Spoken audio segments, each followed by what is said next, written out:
training in Vienna last year, Mansa Zedrzak showed a really fun thing that she teaches her children using the whole hand. So you start with the abalone, but I like to make sure you have a cup to the abalone. It's not flat, it's cupped, the abalone, yeah? And then the lying leopard, and then the clouded leopard, being sure to keep the heel of the hand off. Then the tips of the fingers, the wash bear, the raccoon. Then fingers together, bear with nails, apart, tiger. Then you turn the fingers over, baby, chimp. From the tip to the second joint, baby orang. Pull the fingers back, chimp touch, orangutan. And then you've got the llama, and then you roll the thumb over, use the thumbs for the sea elephant or elephant seal, and then you've got the curved side of the fingers, the banana slug here. And the idea is just learn to use whatever part of your hand that's easy and comfortable to make a connection. The reason for adding the animal names, many people don't understand. So if you realize when you imagine that animal, we activate the right side of the brain. The right side has to do with our feelings. In order to make a change in ourselves and on this planet, we have to acknowledge the importance of our feelings, of our heart connection. And the left side, the fact that we have a very specific method, activates the left brain, the logical part. And of course, having the 1 1/4 circle, anything to do with numbers, activates the logic. And the imagining the face of the clock activates the right side. So it's this constant connection between left and right hemispheres that gives us an opportunity as humans, through our touches in this method, to actually change the world one tea-touch at a time by bringing the place of compassion and logic together. So I'm going to talk about the various parts of our hands to which we've given animal names and the effects that it has on us. And this homunculus midge, I want to point out and look really carefully, because this is a very unusual representation showing how many sensors, connections to feelings that we have in our hands and our mouth, our lips and our tongue. And for me, I started to think about how the effect that it has, that we give different names to different parts of the hands. I'm going to put this down.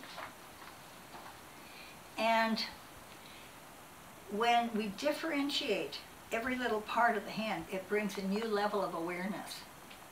And we all who have done this work for years know about the various parts that we have, that when we use the approximately half of the pads and we keep the wrist off so that we have as direct a connection as we can, actually from the ground to our fingers, we have the clouded leopard. When we use any part of this flatter part of our fingers, whether it's just this one little flat part here, that's the baby lying leopard. When we use the first 2 sections of the fingers, I call it the teenage leopard, lying leopard. And when we use the whole, any part of the whole part of these underside of the fingers, it's the lying leopard touch. Now, when we use the tips of our fingers, not the very tips, without influence of the nails, we're looking at the raccoon touch, and it's usually associated with very, very small circles. When we tip the fingers up and we go straight in 90 degrees, where we actually have the fingernails engaged, we're talking about the bear touch. like bear claw, bear in, bear down. When we spread the fingers, we have the tiger touch. And that brings a lot of awareness to people who need a deeper work. Now, when we tip the fingers over and we use the back of the fingernails, the back of the very fingernails, that's the baby chimp. And the actual chimp touch between the first and second joint, where you pull the fingernails up, that is the chimp touch, because chimps pull their fingers up and they have a different way of using their hands. When we want to, however, have a nice connection with the back of the fingers, a softer connection, then I use from the very tips to the second joint. And that is what we now call the baby orangutan. And the other day, 2 nights ago, my throat was really sore. And I just did the lightest touches all around this area for 20 minutes. And suddenly I could touch my neck without pain. And I woke up the next day with no sore throat. So that is the beauty of this baby orang. It's a very sensitive connection.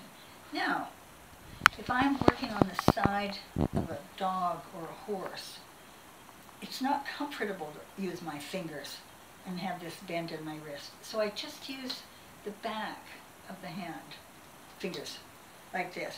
And that's, with this 90-degree angle, this is what we now call the orangutan touch.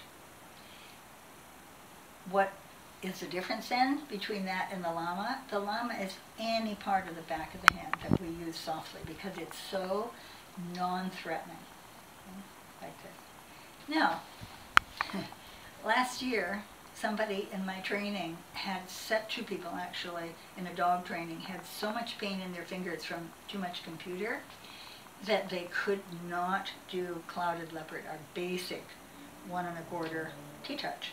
And so I said, it's not a problem. Use what you can. Curve your fingers softly, your hand softly, and then find out, interesting. That gives a soft part here, and I call this a banana slug. Because we have to also honor these other beings on the planet. But it's important to curve the fingers, because if you have your hand flat, that's hard. Curve the fingers, and it's soft. Now,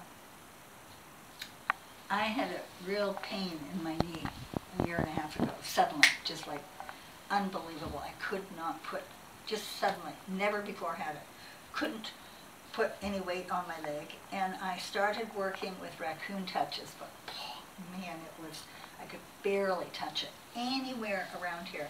So I just rolled this part of my thumb around, and I could go really nicely around the kneecap in a way that after about 10 minutes I could touch very lightly with no pain, and after 20 minutes of doing this I went in with a lot of pressure. I went from a 1 pressure to like an 8 with all the pressure I could use with no pain. So I first went to the point of the pain, then went a little less, and by the end of 20 minutes I could work this whole knee, and I have not had 1 second problem with this knee since. So the idea, it's not that they're new touches, they're just new ways of actually becoming more aware of our hands, and that gives us a greater sensory potential. Have fun. What was the name for this? This is called the elephant seal, sea elephant in Deutsch, because you think of the thumb as, the sea elephants, they have this really interesting nose. It's huge. And somewhere in my pictures, I have a picture of me lying on the beach in Northern California beside one of these huge sea elephants. And they're from the corner of the room, they're almost 3 meters long. They're really big, and they had this interesting note. So that's the thumb, and that's the body of the elephant seal. So enjoy. And when I teach this stuff now, if I only have a short presentation, I just say use whatever part of your hand is comfortable for you, as long as you move the skin in 1 1/4 circles in the direction that is comfortable to the person or the animal, then you're going to have the success of activating the communication and the function of the cell by passion.